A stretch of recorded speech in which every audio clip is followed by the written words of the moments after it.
The truth about the real Wolf of Wall Street. In the bustling heart of Wall Street, a man named Jordan Belfort carved out a notorious reputation.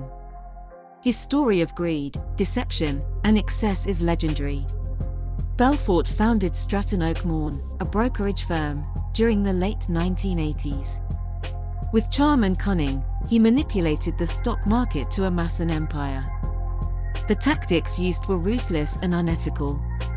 Pump and dump schemes, where stock prices were artificially inflated, became his signature move.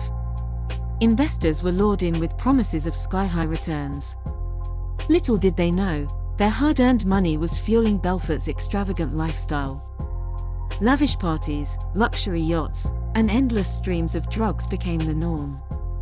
Stratton Oak Morn's office was a playground for excess. As the profits flowed in, Belfort's greed knew no bounds. He amassed millions, but it was all built on lies and manipulation. The law eventually caught up with him. In 1999, Belfort was indicted for securities fraud and money laundering. He was ordered to pay restitution to his victims. The amount he had to repay was staggering, totaling over $110 million. Despite his crimes, Belfort's story captivated the public. Books, movies, and interviews painted him as both a villain and a fascinating figure.